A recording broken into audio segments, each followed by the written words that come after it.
Chin, hi Chin. Yung camera, bati ka muna. Binabati ko nga po pala yung nanay ko, kay Nanay Nena, kay Uncle Ferdy, kay Daddy Boy, sa mama ko na nasa Japan, sa kapatid ko, tsaka sa mama ng asawa ko. Hello po, I love you. Okay, teka. Asan mama mo?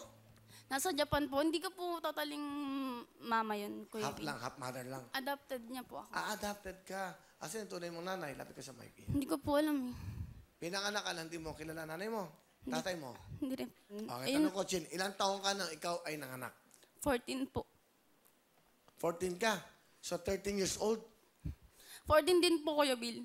Bali, ano po kasi yun, March po ako nabuntis, tapos December po ako nanganak. So, at the age of 14, siyempre meron ka na, ito bang lalaking to kasama mo sa buhay mo? O itong lalaking to nagka-baby ka? Siya ba? Ang Opo. tatay? Opo. So, Siya po. magkasal ba kayo? Hindi po. Hindi pa po. Saan mo siya nakilala? Bali, ano po, Will, maglaban po kami sa dance competition dati. Tapos, hindi ko po alam na yung pinapasukan ko pong school, doon din po siya nag-aaral. Kilala mo?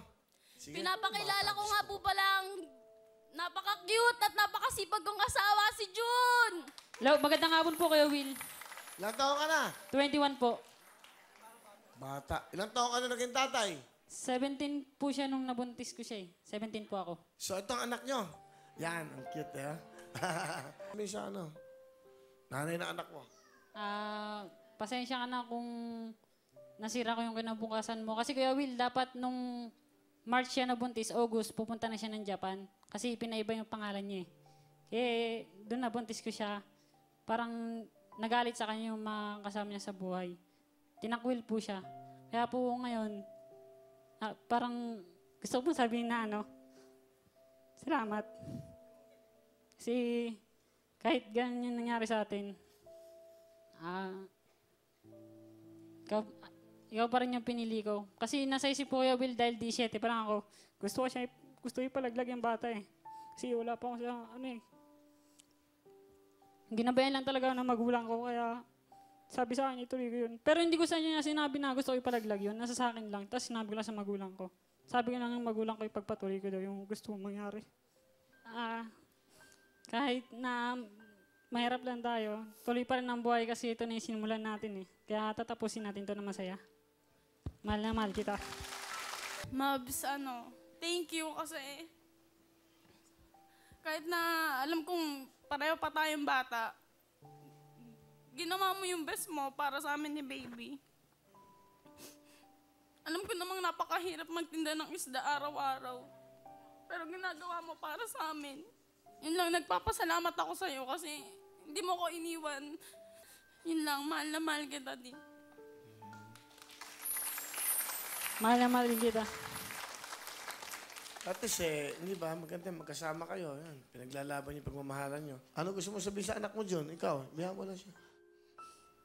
Sana lumaki kang maayos. Yan lang po. Mama Jenny, ikaw na pong bahala magsabi kay Daddy kasi hapon po kasi yung madap sa akin. Sorry po kasi alam ko namang mataas yung pangarap niya para sa akin. Sorry Daddy, sorry po talaga. Alam po, mahal na mahal ko po kayo. Sa anak mo, ano gusto mo sabihin? Ayan. Baby, I love you. Mahal na mahal ka ni Mami. Lapit mo nga dito siya, ano? Halika. Halika. Lapit ang nanay niya. Umiiyak eh. Kunin mo.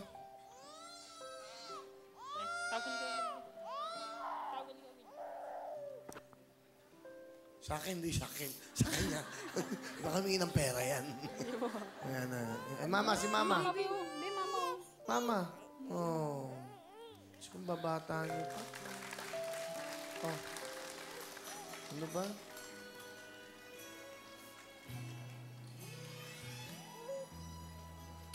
Ito'y aral sa mga bata ngayon. No? Kita niyo ang buhay. Diba? Daming nag-iiyakan. Daming mga estudyante. Alam, iba na kasi ngayon eh. Isang text lang, buntis na eh. Isang Facebook lang, di ba? Iba, andun pa rin yung lumang pagkatao natin, lumang ugali. Di ba? Bata mo pa, Diyos ko. Magsipag ka, iyo. Napakahirap na walang pera pa may pamilya. Palapahan po natin si Chin. Magkanta kayo, akan.